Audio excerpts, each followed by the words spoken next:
I would like to give the floor to Director of Sea Shepherd Germany, Anne Kammerling, and board member of Sea Shepherd Germany, Jean-Manuel Leonardi. Yes, hello, and thank you for having us here. Thank you. Yeah, as you know, also the oceans are very much on the brink, and it's a real threat to our planet. Sea Shepherd is an international marine conservation organization. Through campaigns all over the world, we work to protect our oceans and their inhabitants, to keep this planet alive, because the oceans are so important for the whole ecosystem. Auf Deutsch, ja. Die Ozeane. The oceans are the system that keeps life on the planet, and if they die, then that means that everyone on the planet will die. Kann man ganz gut sehen. Well, you can see very clearly here the point that we haven't talked about before, that from the picture you can see that this is a blue planet, and that is an indicator for just how important the oceans are for us. 70% of the Earth's surface is water, oceans and seas. It's so important in terms of a habitat. 3 points here that are very important. In terms of our climate, it's very important. If you think about the fact that over 50% of oxygen is produced from the seas, and again, over 60% of CO2 is stored in the seas. So that shows just how important the oceans are for our climate system. The Gulf Stream and other ocean streams are extremely important in terms of climate regulation. And then secondly, in terms of nutrition and the economy, these are huge figures here. You can see that 160 million tons of food is generated and caught there. That's absolutely amazing in terms of feeding the world and the economy, the jobs that are linked to that. And the last point, I think this is very interesting and a bit disturbing too, how little we know about our oceans. I think 6 weeks ago we heard about water being confirmed to exist on Mars. Everyone was happy about that, but the water on Earth is something that we don't know fully about. We haven't had a major under-ocean study yet, and that's quite ironic that we've gone thousands of kilometers into space, but we don't know enough about our own planet and the water on it. So those are the three areas that are important regarding the oceans that you can see there. In terms of transport, we've heard about that already, how to deal with the ocean. In terms of our backyard, we are depleting the oceans as a habitat. I think only 20% of fish stocks are still healthy.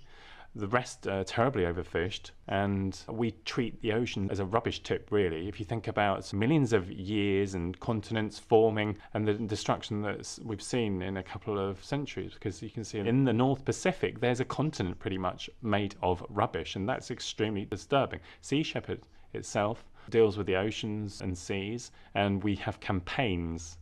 Well, yes, it starts with small local campaign across the world. In Germany last year, we had a campaign for the protection of a species of seagull on the Galapagos Islands, for example. There's a lot going on against shark finning, and we patrol a protected area with rangers and so on, to make sure that people can't go hunting there. So we'll start up our Operation Icefish again this winter, which goes to the Arctic and looks at dragnet fishers that are overfishing a couple of species there, and bycatch of other species is significant there, and there's a lot of killing there too. So the campaigns have been able to concentrate on that too and get rid of these nets. 70 kilometres of these static nets have been taken out of the sea. Lots of species end up there or end up on people's plates as a result. We have research campaigns in the Gulf of Mexico, for example, looking at long-term damage in the Faroes as well, campaigns to protect whales who are slaughtered in the name of tradition. And throughout the world, we try to take active steps when we see people hunting these animals. Here you can see the ships. We go right out to sea. We've got a small fleet. You can see a few of our ships here. I'm not going to talk too much about these. The names are sometimes linked to the donors, such as Bob Barker, who donated the ship to us, Sam Simon as well, ex-Simpsons producer who unfortunately died this year. He's a big supporter of ours. And with this fleet of ships, we carry out our campaigns and we try to take an active part in protecting the oceans. And then we've got a little 5-minute clip. I hope that works. I hope you can hear it. Kann man es lauter machen? Ich glaube, das reicht, oder? Das wird ja eben. Ja.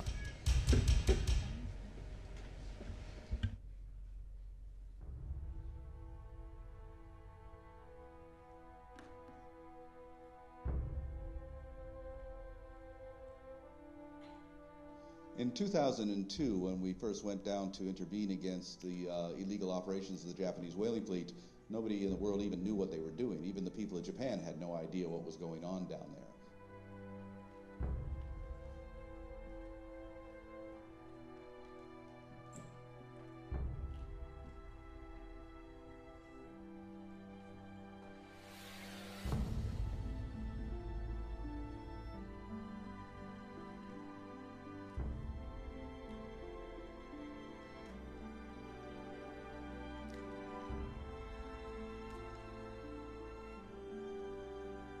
This is a nonviolent movement, but unfortunately, as every nonviolent movement in history has shown, that is usually one-sided, that the nonviolent side usually gets attacked violently. We had harpoons fired over us, our ships have been rammed, we've been shot at, we've been attacked by mobs, we've been beaten.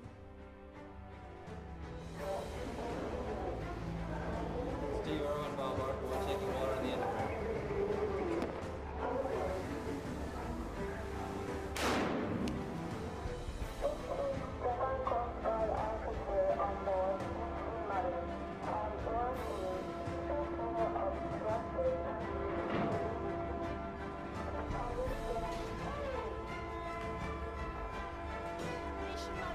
For 12 years, Sea Shepherd has been intervening against the illegal operations of the Japanese whaling fleet in the Southern Ocean Whale Sanctuary. And for 12 years, the Japanese have been calling us outlaws and pirates and eco-terrorists for trying to stop them from killing whales. What the International Court of Justice in The Hague has ruled is that it is the Japanese fleet that is illegal. And so the tables have been completely turned.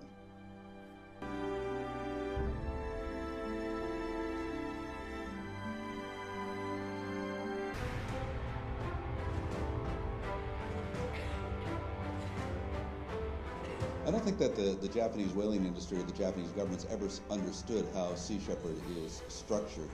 They thought that they could stop us by putting a lawsuit against Sea Shepherd USA, forgetful that there's dozens of other countries that are involved in this movement.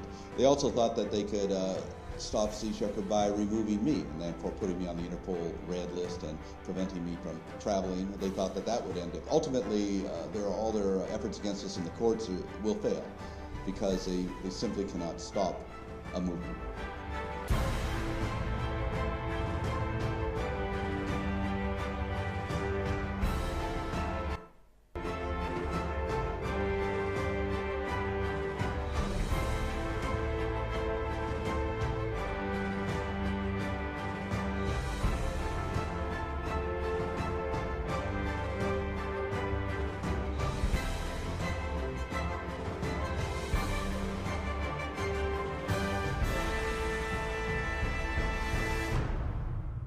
Genau, man muss dazu sagen, das Video ist... Well, the videos from last year and yesterday, the Japanese whaling fleet said that they're flying in the face of the international court ruling and they're carrying on whaling. We've got an Australian ship that's trying to take action against those Japanese whalers.